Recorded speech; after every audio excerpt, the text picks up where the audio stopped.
welcome back. So we had a lot of abstracts in the artificial intelligence sector come in, and I'm happy to say the best one belonged to a 15-year-old. So, and this is in a bunch of abstracts that were outstanding, so wanted to have Karishma come up.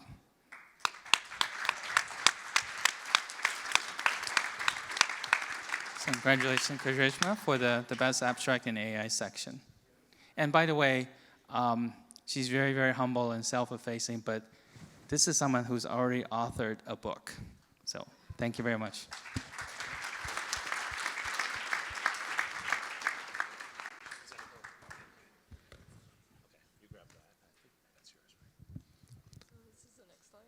This one here. Yeah, try that. Let's see if the slides come up here. Yeah, perfect.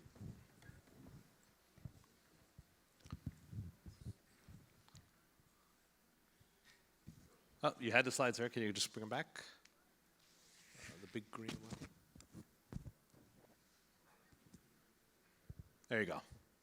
Hi, my name is Karishma Muthukumar, and I'll be speaking about expression made possible with emoticon keyboard, an approach for locked-in syndrome patients. How does it feel to be conscious yet unable to move or speak? How does it feel to be locked into your own body? This is what patients with locked-in syndrome experience. They are unable to move, they are unable to speak, but they are able to blink and think. So how can we utilize these capabilities to provide patients with locked-in syndrome with a voice? With a communication board.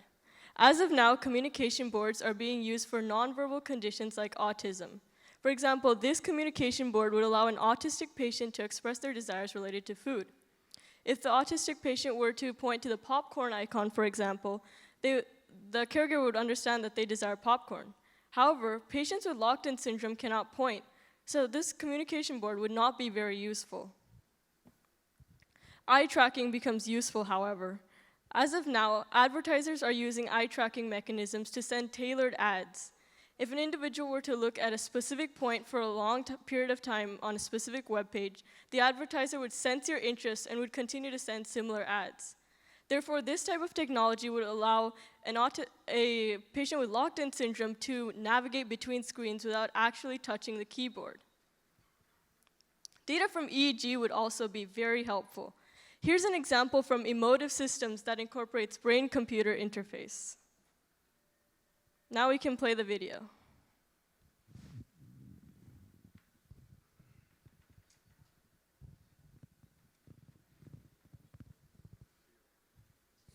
Got someone clicking on it there?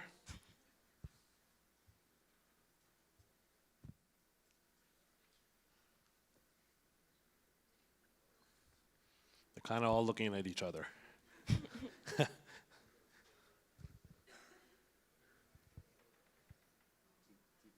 Okay, it's running. The user first trains the computer by thinking of an action, in this case, pulling the cube forward.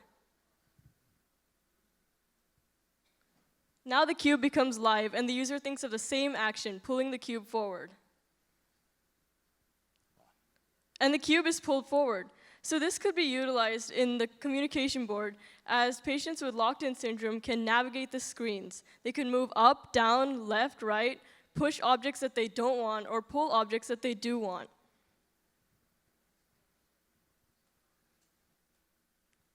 Now, how does artificial intelligence tie into all of this? Actually, artificial intelligence is an essential aspect. It determines the overlapping areas in terms of EEG data and data from eye tracking. Like a fully functional brain, it makes a selection in a fraction of a second. This is the aspect that ties all of the elements together. In terms of progress and development made thus far, I've decided to make it an emotion-based keyboard. In other words, provide an emphasis on giving patients the ability to express themselves and express what they want. I've also decided to incorporate an app to make the app more accessible to all. In addition, I've decided to incorporate a text-to-speech command so that caregivers could hear their patient. As of now, patients with locked-in syndrome do not have a voice. They're not able to move or speak. But this product just might be the key to locked-in syndrome. Thank you.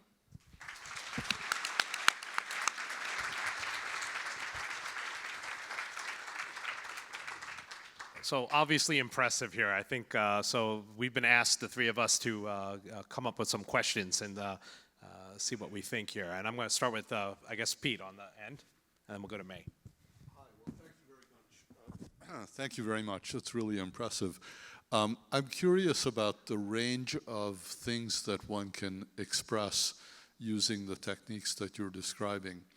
So it seems that from eye tracking, I don't know this area very well, but from eye tracking, what's the resolution that can be determined by an eye tracker?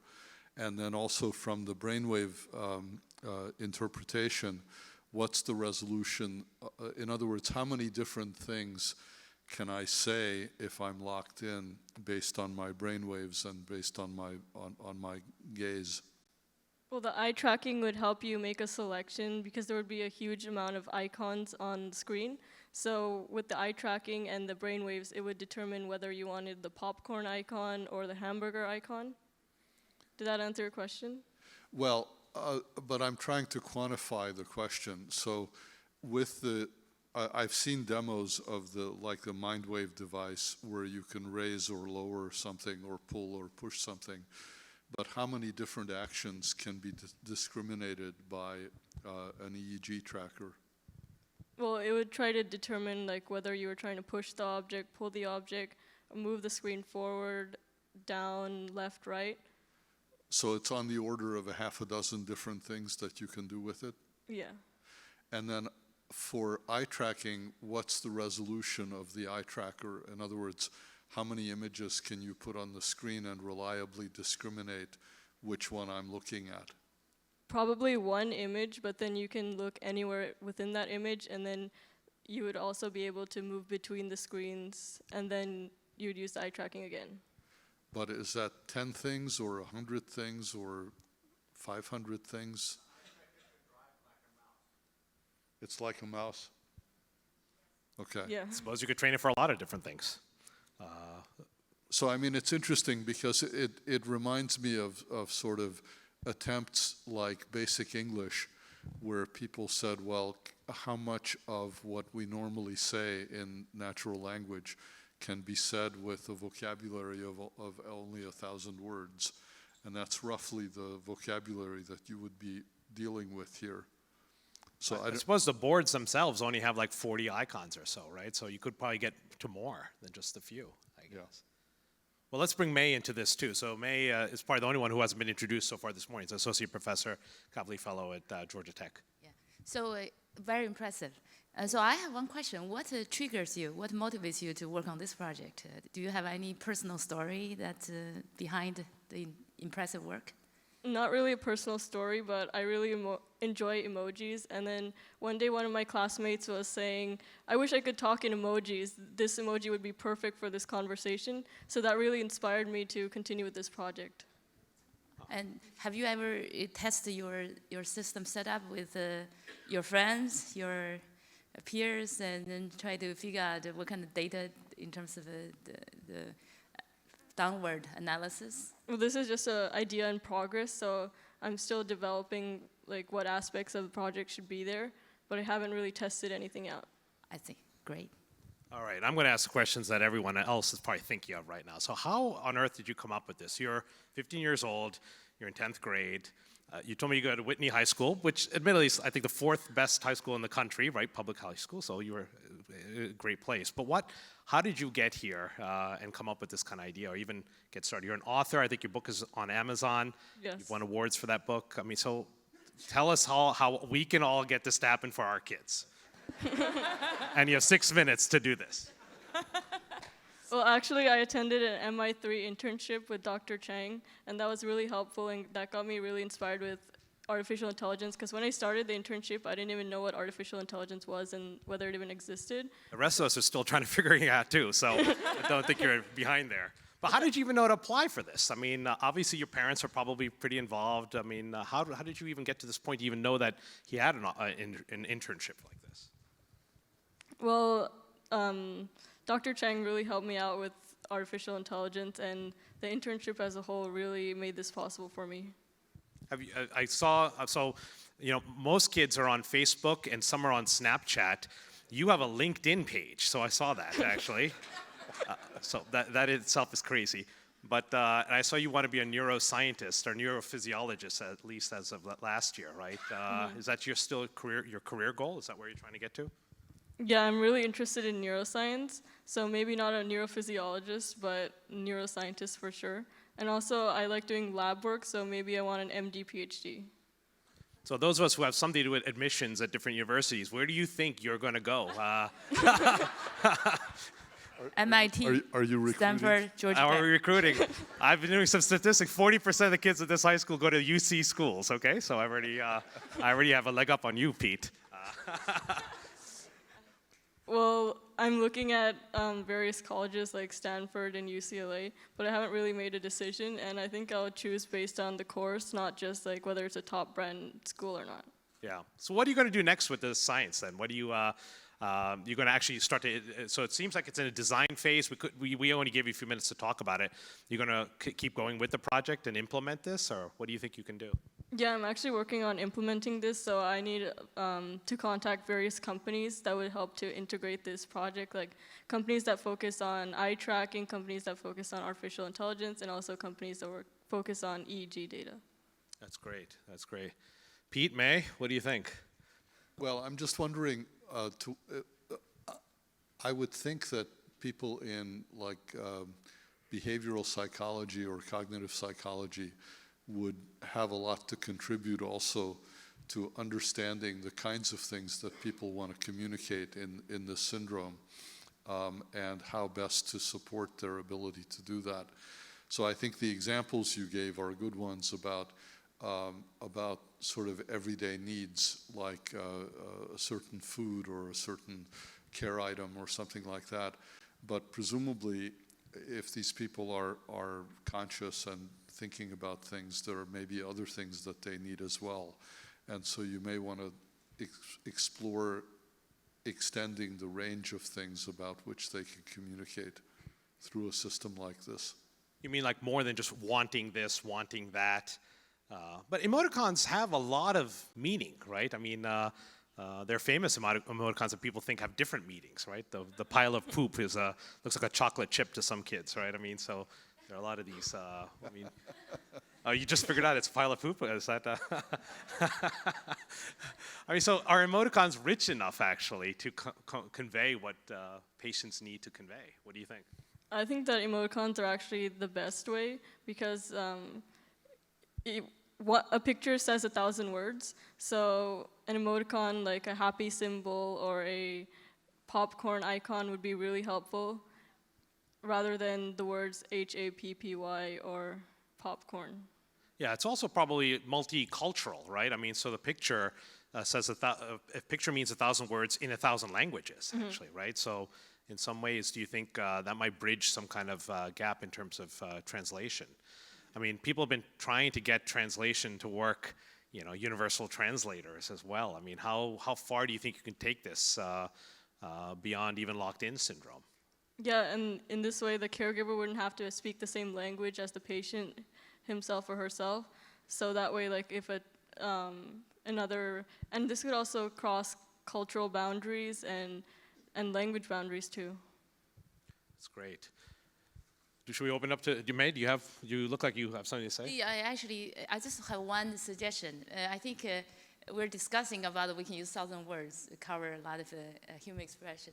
And then you're not talking about the different logo pictures.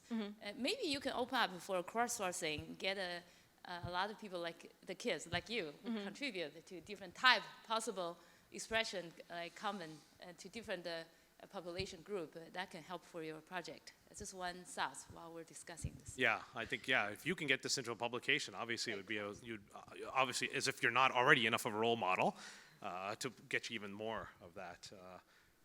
That's pretty impressive. So in remaining time, we'll open up to questions from the audience, I guess, for in a minute or two.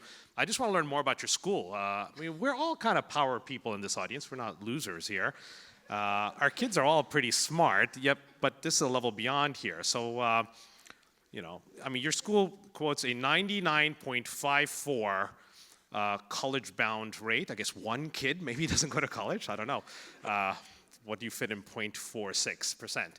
But what is your school like? I mean, how did they get to be fourth best in the country? I'm just curious. Well, actually, Whitney High School is really academically oriented, and also the area itself, Cerritos, has more SAT academies than any other organization or They're probably like Starbucks there, right? yeah. So like almost every block would have like 3 or 4 SAT academies.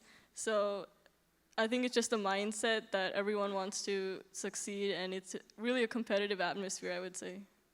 Yeah, so a lot of people are talking also about pressure from that too, right? I mean, not to spend too much time on that, but do you feel that you see more positives than negatives, you and your peers, in terms of the pressure to succeed? Well, I see a lot of positives, and I think that this school has really made me who I am, and it's really encouraged me in a lot of ways, but there's also negative aspects like sleep deprivation and such. You're welcome to medicine. Let's open it up to the audience. We got 2 minutes left. There's a hand in the back there, in the middle.